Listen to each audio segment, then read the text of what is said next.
Hello. All right. We're going to be doing something a little bit different today. I'm actually going to show you how I go about rolling a seed for these. Go away, Java update. Anyway, uh, great start. All right, I'm going to go through how I roll a seed for Final Fantasy VI Beyond Chaos. Obviously, this is the newest version of the randomizer. There's probably going to be one coming out eventually that's an updated version, but this is the most current version you can get of it. It was started by abyssonym, obviously a long, long time ago, and continued by subtractionsoup. These are both guys who are still on the Discord. They post every now and then in random threads there, so I will leave, as with all of my other videos, a link to the Discord in the description. It's a great place. Everybody there is super cool, and it's just a really fun community. Everyone's really cool. So either way, I'm going to get started here. I'm going to talk a little bit about the way I roll seeds and give you as much information as I can about all the different flags. I don't want to give out any bad information, but I did want to kind of go over some of these and what I use and what I don't use and stuff like that. And this is going to be the official rolled seed for the next Final Fantasy VI Beyond Chaos run I do. So, sorry for the scratching. I'm chin deep in No Shave November. So, first of all, let's start with all these things that are on the left here. These are all the different modes, right? So, I've not tried Ancient Cave, Speed Cave, Race Cave, or Kefka at Narsh, or Dragon Hunt. From what I hear, Kefka at Narsh is the one that's, yeah, okay, so here, it gives you a little bit of a, like a little bubble here that pops up. Play the normal story up to Kefka at Narsh with extra wackiness, intended for racing. So basically what it does is it gives you a lot of, from what I've heard, this is just from the Discord because I've never done it, it gives you a lot of power overwhelming pretty quickly, like pretty good skills pretty quickly, and you're intended to race for Narsh, and whoever wins, wins. That's for racing. I haven't done it yet. As far as the caves, I have no clue. I know what Ancient Cave is in some randomizers. Yeah, it's playthrough long randomized dungeon. See, I've not done it before. I don't know if I plan to do it because I really like just using the default. But and then Dragon Hunt is kill all 8 dragons in the world ruin. It's also intended for racing. Might try that one day. But for now, I really like the normal story. Obviously, it's fun. Oh, I wanted to cover this before we even kind of get into all of this stuff because I'm using a ROM, obviously of Final Fantasy III. I own an official license copy of Final Fantasy III, so make sure you have that to stay legal, everybody. Either way, okay, moving on. Yes, so this flag is always off, or is always on, no matter what, when I roll a seed. Because, as you know, in the vanilla game, everyone who ever played it used Vanish and Doom to beat dumb bosses and things. Like, you could do it to Doomgaze, you could do it to Atma, you could do it to pretty much everything in the game.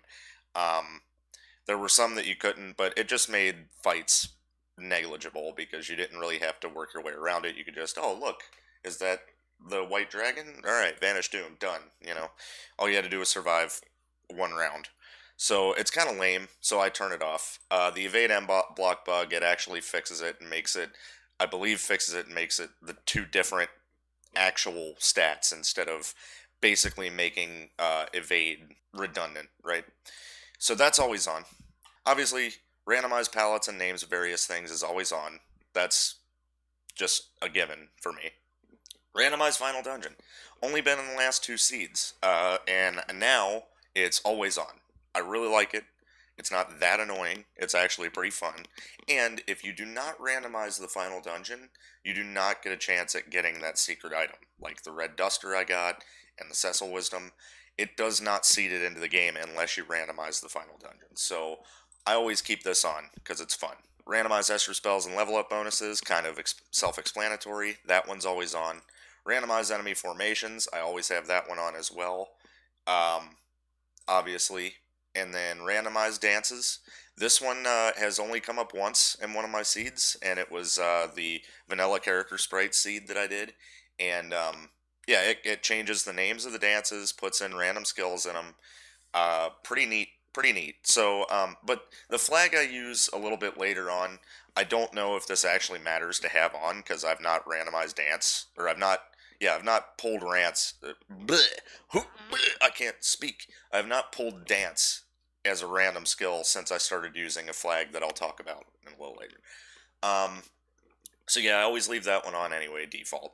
Randomize the stats of equipable items. Okay, this one I leave on all the time too, because that can be really fun.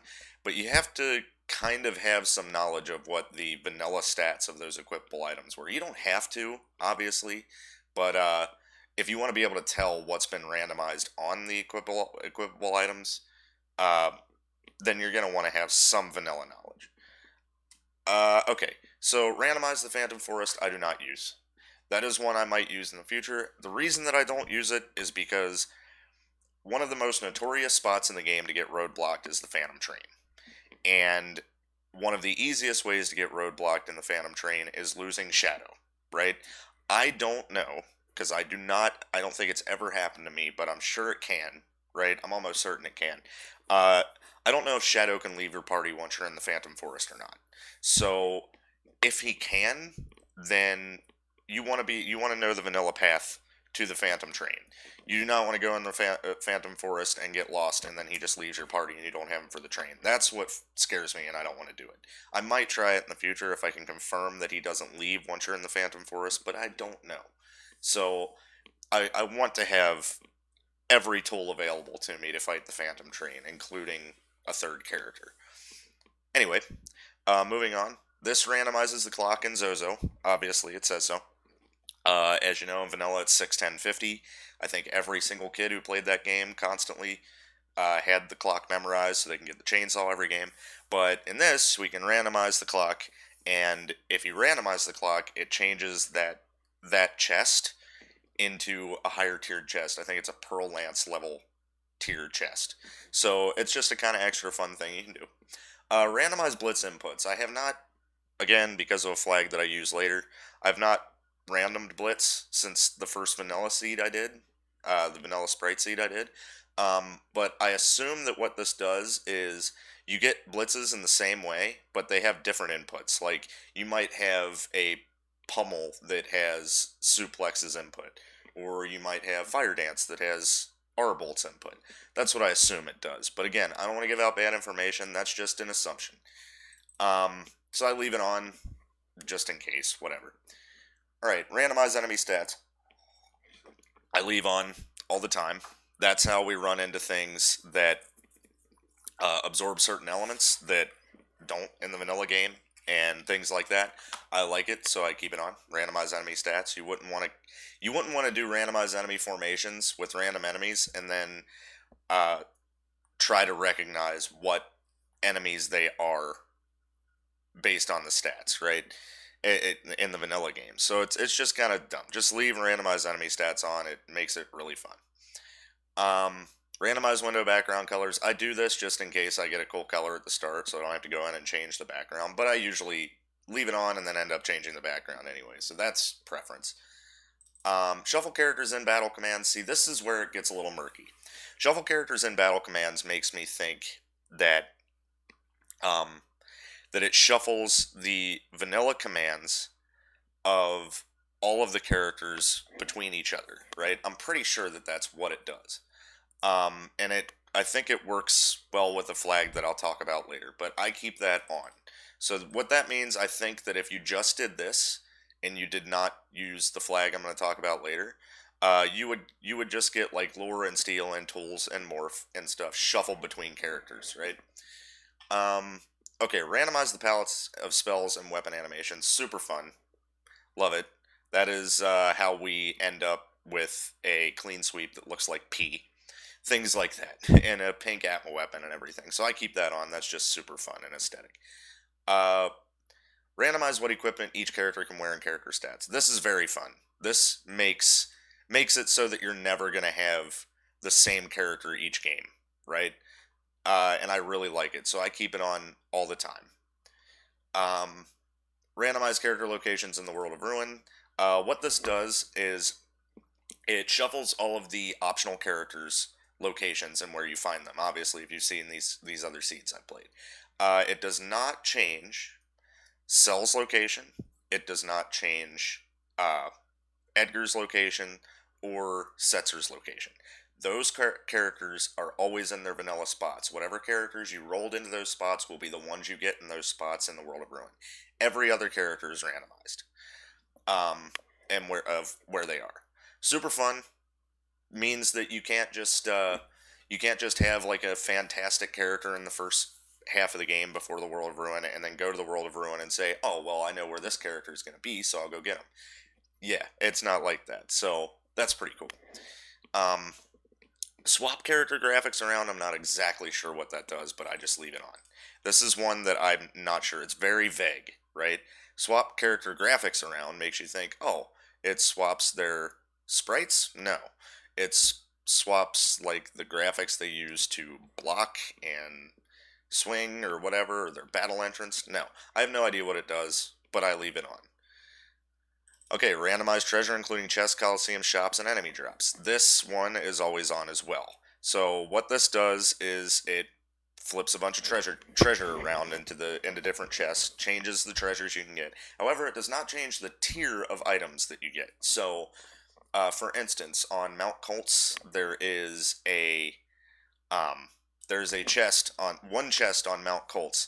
I don't remember what it has in vanilla, but it's a higher tier item than most of the other things on Mount Colts, and that can random in something really good for you in the randomizer from that tier, right?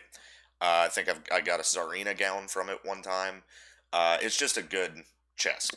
So in a lot of places like that, you're gonna run into high tier chests and things. It kind of incentivizes going into harder dungeons and chancing monster inboxes just to try and get that really good item out of there. Okay, Umera Risk. Random character will be Berserk. What that does is it takes the Berserk flag that Umaro's character has and randomizes it onto one of your characters. I have not used this flag yet. This seed I'm going to. So that means that I could end up with a Terra that's my Berserker. Like, my main character could be the Berserker. It sounds fun. It sounds interesting. So I'm actually going to finally use this flag this time. But that's all it does. Alright, generate new commands for characters replacing old commands. This is how you get your RLs. This is how you get your Quake as a command. Things like this. This is what makes Beyond Chaos, in my opinion. If it's not the sprites, it's these new commands. This is always on for me, right? And this will, I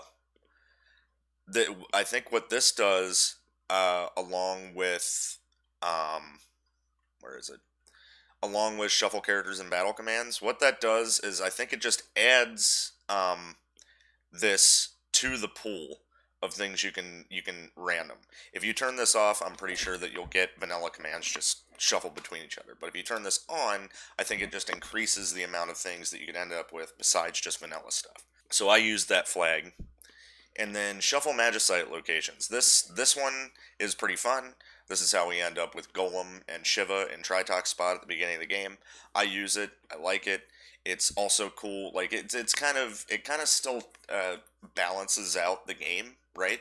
So because there's only a few espers that can end up with the top tier spells. Like I'm pretty sure that Quick can only be on Ragnarok. It can only be on Ragnarok, Bahamut, or Raiden. Things like that, right? It can only be at the top tier level of Magicite. But it randomizes the Esper that gives them to you. So that's pretty cool. I like it. And where you find them, that's just neat. Almost anything that increases the randomization of a randomizer just makes it more fun. Alright, always have sprint shoes effect. Super self-explanatory, and it is definitely always on. Alright, so moving on to aesthetic. I'm going to talk about this, and I'm going to put a couple of flags in, but I'm not going to tell you everything that I'm going to do for this seed because it's kind of a surprise. I'll just show you what the things do, okay? So, this I'm not going to use actually. I never use this because I'm afraid. Okay, let's see. Let me just show you what it is. Alas Draco. What it does is it randomizes the sprites of Maria Draco, Rolse, the Impresario, the flowers that Maria throws off the balcony, the weight Ultros drops, as well as the singing voices and the names of the factions. I may use that one day, but what worries me right now is that doing that takes the sprites from my pool that I could randomize and gives them to them. And I don't want that, you know? So I don't even know if that's what it does, but it scares me too much to risk it. I'm going to have to ask in the Discord for that. All right, I've never used the bingo table, right? This is something that you can do. Generates a bingo table with spells, items, equipment, enemy squares to check off. Players can set victory requirements like achieving a line or acquiring a certain number of points. The ROM does not interact with the bingo card. I'm pretty sure it just outputs a file you can use off screen from the game, which is whatever. It could be fun. I don't know if I'll ever do it. Brave Nude World. This just turns all characters into the Esper sprite because she's nude. I don't use that, obviously. Caps lock off. Names use whatever capitalization is in the name list instead of all caps. This is just preference. And my preference is to leave this off because I don't care. I like the big letters, whatever. So it never bothered me to have uppercase letters for everybody's name. Okay, Johnny D. Mad. This is the one that randomizes the music. In the first few seeds, I use Johnny D. Mad, which is randomizes music with regard to what would make sense in a given location, right? So it changes things that would have a similar mood in place of the original music. This is the one I use now, and what I'm going to be using probably for this foreseeable future, because it's very funny. Randomizes music with no regard to what would make sense in a given location. I'm turning that one on, because it's fun. Okay. Kupo, this one is again kind of like the Esperterra one. All party members are Moogles except for Mog. With Party, which is a later flag that I'll show you, all characters are Moogles except Mog, Esperterra, and Imps. So there you go. That's not being turned on, probably never will. Okay, this is the big, fat, important flag right here that gives you all of the different sprites that you can end up with. Makeover. That is one that I turn on all the time. Some sprites are replaced with new ones, like Cecil or Zero Suit Samus, right? We ended up with Cecil at one time. So this is how you get all the crazy sprites that I end up with in my playthroughs that always add to the storyline that I build based on who I end up getting. So that one's always on for me. Not a waiter. This is one that I will probably use one day, but because of the narrative that I like to weave through the game based on the characters I get, because it's super fun for me, I don't really use it. It skips a lot of cutscenes. Up to Kefka at Narsh, right? It skips a lot of the mandatory cutscenes. And it's just kind of like, yeah, but I like to watch my goofy characters going through the vanilla stuff, you know? So that's something that a lot of people do like to use, because it makes running seeds a lot faster. It cuts out a lot of the in-between stuff. You just jump straight to events, right? So that's preference as well. I prefer to leave it off. Alright, so Party is kind of like Makeover. However, what it does, it adds Kefka, Trooper, Bannon, Leo, Ghost, Merchant, Esperterra, and Soldier mixed into the sprites that can be acquired by playable characters. And those sprites are also randomized themselves, allowing Leo to look like Edgar, for example. So the reason this is always on, this is how we end up getting Kefka randomized to look like someone else. The problem I have with it is I don't think it lists it on here, but I'm pretty sure it mixed the Imp sprite in there, and as you all know, if you have watched my videos, I am not a fan of the Imp sprite, period. But I do it because I want our villain to be someone besides Kefka, right? So you can end up with any of these, but it interacts with a certain flag later that I'll show you also. Okay, no vanilla. You could use this to eliminate all of these from your pool, I'm almost certain. It's the same as Makeover, except sprites from the vanilla game are guaranteed not to appear. So you will not end up with Leo, a Ghost, a Merchant, Esperterra, Soldier, Trooper, Kefka. You won't end up with any of those, including Imp, I'm sure, if you click no vanilla. But you will also not get any of the vanilla characters, like Terra, Cells, Lock. You won't get any of them. That's why I don't turn on no vanilla, because I do like the vanilla characters. Um, and the sheer number of sprites you can get, it's pretty unlikely that you'll get an imp sprite, even though I've gotten it so dang many times. It's one out of a ton, dude. I have not even counted how many sprites there are. So instead, what I use is French vanilla. What that does is it's the same as Makeover, except sprites from the vanilla game are selected with equal weight to new sprites, rather than some being guaranteed to appear. So if you just vanilla go in, you don't tag either of these flags, you pretty much always end up with at least a couple of characters with vanilla sprites.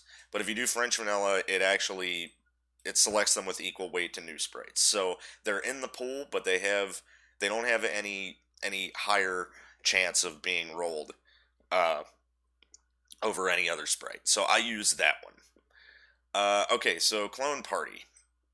Same as Makeover, except instead of avoiding choosing different versions of the same character, it actively tries to do so. If you wanted, like, Garnet and Garnet or something, this would be the one to do, right?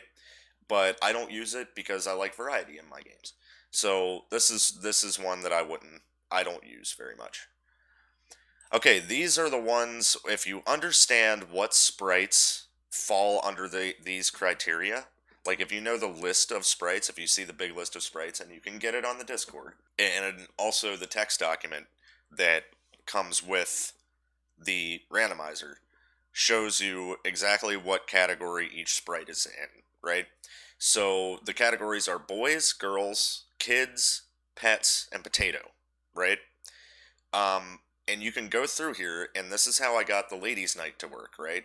So what I did for getting ladies' night, for example, no boys, don't select boy sprites.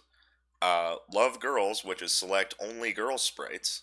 No kids, no pets, no potato. So what that does is it limits the sprite pool to only sprites that have the female flag under their name. So that's how I ended up with all ladies. I'm not going to do this part while I'm showing you because the next seed is going to be a very certain thing, and I don't want to give it away this time for that aesthetic reason. But just know that that's how you do it, right? And then there's increased probability and reduced probability rather than no and always. So you can customize this to the best of your abilities. You can customize until you're red in the face. Okay, so this is pretty funny because I never realized that there's an actual collateral damage flag, and I had a collateral damage edition. It seems like false advertising because I did a collateral damage one, and you would think that that would mean because I used the collateral damage flag, and I didn't even think about that, right? But I'll get to that in a second. So can't touch this is the first flag in major flags. All characters have 255 defense and 255 magic defense, as well as 128 evasion and magic evasion. That just makes you busted, and it makes for a very easy playthrough. With a lot of these flags, with a few of these flags, they just make the game super easy. So I don't use this, obviously. That just makes you busted. Okay, so the collateral damage flag itself is all pieces of equipment break for spells. Characters only have the fight and item commands, and enemies will use items drastically more often than usual. So I have not tried that yet. It sounds crazy. I'm sure that it just revolves around throwing items out, figuring out what items are good, and just stocking up on them, but I've not used it. So moving on, Dancing Mad One, I use this flag every seed now. This is the Esper allocator. This restricts Esper usage such that most Espers can only be equipped by one character. Also usually changes what spell the Paladin Shield teaches. That is imperative and a must-have for any run that I do now. Because otherwise, you just end up throwing Ultima on all your characters with the Ultima Esper, the Ultima teaching Esper, and you just blow through the game with Ultima, and that's boring. And it also changes what the Paladin Shield teaches. So that means you can't go and get Ultima from Paladin Shield either. Speaking of which, looking in the spoiler log for my last seed after I completed it, turns out my cursed shields were teaching Ultima, and I never cared to look. So, check your items, people. Now we move on to a flag that I want to use eventually, because it does sound like fun. Dark World. Okay, drastically increases the difficulty of the seed, akin to a hard mode. Mostly meant to be used in conjunction with the Mad World code, which I'll show you also later. So yeah, it's a hard mode, which might be really fun one day. But as it is right now, I'm on seed number 5. I don't really feel like doing a hard mode yet. I don't want the game to be so hard that it makes me not want to play it right now, in other words. Okay, Dearest Malulu, this is one that's gained a lot of traction from what I've noticed. Like, a lot of people don't use it, but I've noticed a few things in the Discord where people were actually using it, but I can't see myself doing it. But it's, no random encounters occur. All encounters yield 3 times EXP. Wearing a Moogle Charm or piece of equipment with the Moogle Charm effect will cause a battle to occur on every step when encounters can be occur. That is a typo, by the way. This is one that I've seen a few people talk about using, and I guess it could be fun, like never having to deal with random encounters and only turning them on when you need to grind for something. But the game kind of, if you do that, you're going to have a lot of sections where you're just turning on encounters and fighting stuff in one spot. The game tends to give you enough EXP on your way through the game to survive a lot of stuff as you go through. So I don't really think that I would use that, because I don't like the idea of being like, oh great, I need levels for this fight, let me walk around and fight them. And no. Easy Moto, never use. All enemies have 1 HP. Dumb. Uh, Endless 9. Okay, this is one that is interesting, but also makes the game kind of busted, I would think. All R skills are automatically changed to 9 times skills. So if you had, like, uh, let's say, like, R time, right, from the last seed, it would turn into 9 times time. uh, and that just kind of gives you way too many options to do something. W skills become 8 times skills, same difference. Like, if at the same time we had Rachel with W Exploder, we probably would have ended up with 8 times W or 8 times Exploder, which no thanks. But yeah, I don't use that. Uh, LLG is low level game. No encounters will yield any experience points. That's interesting if you want to try it. Not my cup of tea. Okay, Mad World. This is the one that goes along with Dark World. Creates a true tierless seed, with enemies having a higher degree of randomization and shops being very randomized as well.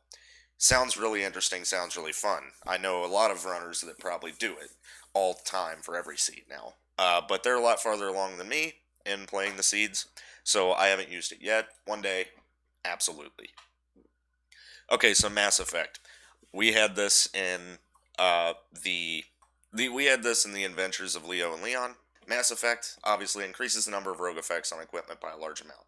This is how we got barrier rings with the economizer effect at Mount Colts, and it made Caterin busted with Grand Train all game. So, last seed I did not use this flag. I'm going to flip for it this time, and if it's heads, I'll use it. If it's tails, I won't. Flip or no flip, we're going to flip. Tails. Tails, I don't use it. So, it's not going on this time either. It can be interesting, but it is a lot of menu cruising when you go through, so I'm actually not too upset we're not turning that one on this time. Okay, Metronome. This is an interesting one, too.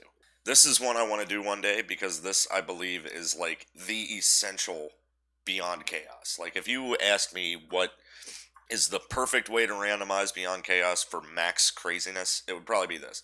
Metronome. All characters have Fight, Archaeos, Magic, and Item as their skill set, except for the Mime, who has Mimic instead of Fight. Berserker also only has Archaeos. So, the Archaeos skill has every spell and skill in the game in it. Period. So every time you hit Archaeos, it's something different. You never know what you're going to get. In fact, the last time I had it, the very first thing I rolled was Crusader, and I wiped. So there you have it. For extra flavor, if you wanted to make this perfect, there is another flag later that basically makes it so espers don't teach spells, period. So you would basically only have Fight, Archaeos, and Item, which is what I would do, because it sounds fun. But not this time. That is one for the future. Alright, Natural Magic. So this is it, right here. This is the flag. No espers or equipment will teach spells. The only way to learn spells is through natural magic. So, And natural magic is randomized. Plays itself. Haven't done this either. Don't really want to. I like to play games, not watch them, right? I like to watch. That's not true. I like to watch games too, but I don't like to watch a game that I'm supposed to be playing, right? All characters are locked automatically in a manner similar to when using when Coliseum fights are fought. Sounds interesting, but not my cup of tea. Random boost. Okay, this is interesting, and I've thought about doing it, and I might try it later. Prompts you for a randomness multiplier, which changes the range of items that can be in chests, so it ignores that tiered chest thing. Choosing a randomness multiplier of 0 or leaving it blank will allow any item to appear in any treasure chest. So, you could check your first treasure chest in the Narsh Caves as you're leaving Arvis's house and get a paladin shield, right? If you put in the 0 multiplier, right? So that's interesting, and I might use it one day, but I don't think this time. Suplex Rex is for a meme run. All characters use the Sabin sprite, as well as having a name similar to Sabin. All characters have blitz and suplex commands, and every enemy can be hit by suplex. So that's just an interesting way to go about it. Made every enemy be able to be suplexed, which is cool. Could be fun, could be interesting, not this time. Okay, this I've never done, and I don't know how it works. Changes the way the 3 scenarios are split up. I don't know what that means at all. Again, that is one I would want to get information on from the Discord before I ever used it, because it's very vague. So we don't leave that one on. Okay, Warring Triad is a very interesting flag that absolutely one day I want to use. This is very cool. The player will start in the World of Ruin with all of the World of Balance treasure chests, which means everything you could have found in the World of Balance, it just gives to you, along with a guaranteed set of items and more lures. So, that just basically sets you up at the World of Ruin with a bunch of crap. Which is kind of neat. I want to try that one time, but not this time. Alright, moving on. This is the minor flags. Okay, so the minor flags are where you get actually some of the most fun stuff in the game. All combos. All skills get replaced with something, are replaced with combo skills. So, like, when we got, let's say, what was it, net shell on the dancer sprite last game, that's a combo skill. That takes one skill and another skill and shoves them together. And absolute atomic and stuff like that. And that's what a combo skill is. That could be fun one time, not this time. Anything that decreases the randomization, I'm not a huge fan of. You gotta find a good middle, right? Anything that increases it too much or decreases it too much, I don't like. And all combos decreases the randomization by saying, oh, you're getting only combo skills. This one right here reverts the monster in a box selection algorithm to be mostly the same as versions prior to version 3. I don't know what that means. I played, prior to EX version 3.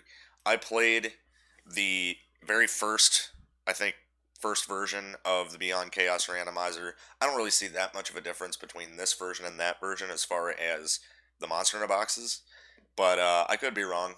I could be very wrong. It's been a long time since I played the original version of Beyond Chaos. But I don't turn that on.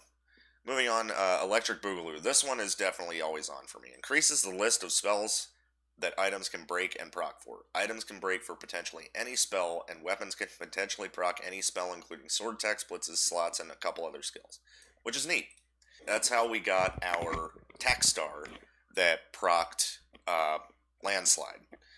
So I leave that on all the time. Fight Club, not a huge fan. All this does is increase how often you reset. That's all it does. Does not allow you to see the Coliseum rewards for betting, but you can often run from Coliseum battles to keep your item. All this does would just make me reset a bunch and not be able to look at the list of the things I can get. The question marks rewards cover most of what that is. So this would probably turn everything into question mark. Mime Time. Interesting flag that I have definitely thought about using. Still am thinking about using. Not this seed, but one day. Gogo will be hidden somewhere in the World of Ruin disguised as another character. Bring that character to him to recruit him. That just sounds neat, and I might try it eventually, but not this time. Natural stats. No espers will grant stat bonuses upon leveling up.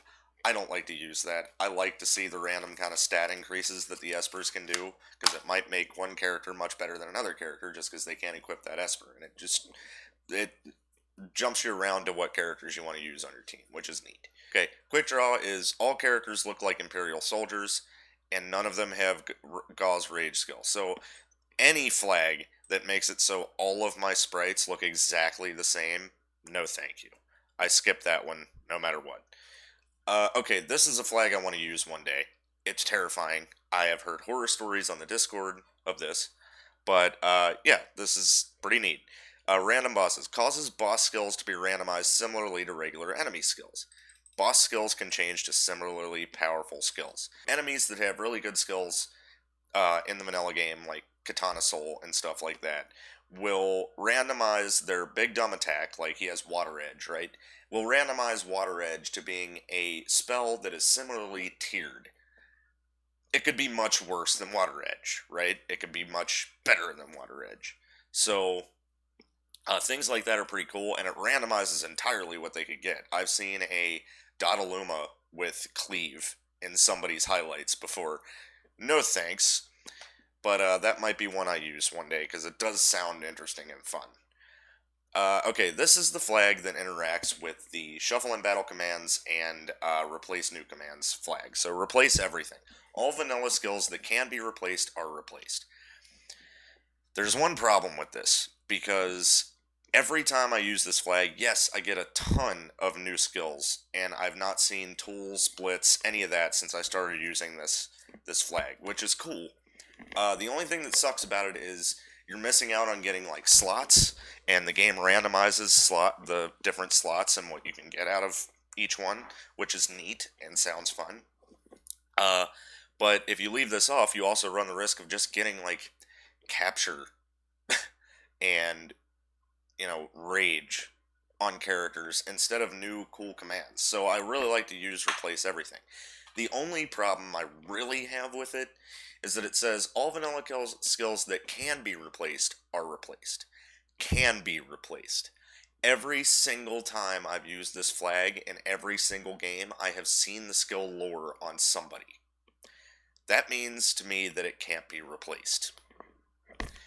I mean, it's only been a couple of seeds, so I could be wrong, but I have seen lore no matter what when I've used this flag, which is kind of lame. I don't want to use lore every game, you know? So there's that. But we'll see. If somebody randoms lore again with this on, I'm going to try and ask in the Discord and try and figure out how the hell I take lore out of the list of things that can be randomed, because it gets pretty boring when you just, like, somebody throws out Quasar, suddenly you learn it, and you're just spamming Quasar all game. Yeah, so either way, that's always on for right now. Rush for Power, this is, reverts the Fargus fight to the way it was before Beyond Chaos EX. Basically what this does is it makes it so that all you have to do is hit Vargas one time to move to the Sabin part of the fight. Supernatural. Okay, this one I never use either because I like the randomization of people possibly having natural magic. Makes it so that any character with the magic command will have natural magic. Just kind of lame that it guarantees it. Again, that is another way of decreasing the randomization, and I'm not a fan. Okay, we're coming down to the bottom of the barrel here. Experimental. I don't use any of these, obviously, because they're experimental. I'm not even going to go over them. They're not important to me, and I'll never use them. Game breaking, same thing. So, if you want to look into those, you're more than welcome to do so yourself. So anyway, after all the aesthetics are put in and everything, and I'll show you. I'm going to cut this part out because I don't want you to see what I'm doing for aesthetics this time, because it's going to be a surprise and it's fun. Okay, now that I have successfully covered up my flags, my text string of selected flags, which appears on the bottom after you put in all your flags, so they are hidden now. Everything is totally the same I just showed you, except for the aesthetics, which I did change. I just don't want anybody to see, because it's a surprise. So once you're done, you will go here, and you will click Generate Seed, and I've got the little window up here, the DOS window, that's going to show you what happens when you generate a seed. So you will click yes on this little window that pops up, which I have hidden right now. It just asks you to confirm if you want this seed to be generated. So you click yes. And then right here, it will show you exactly what it's doing. It is beginning the randomization. It shows you all the secret codes that it enables, which is all of those flags we put in.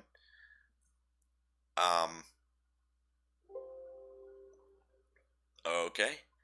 And now beginning randomization, writing logs. So then you will have your file output. It will give you the file name of your new SMC file.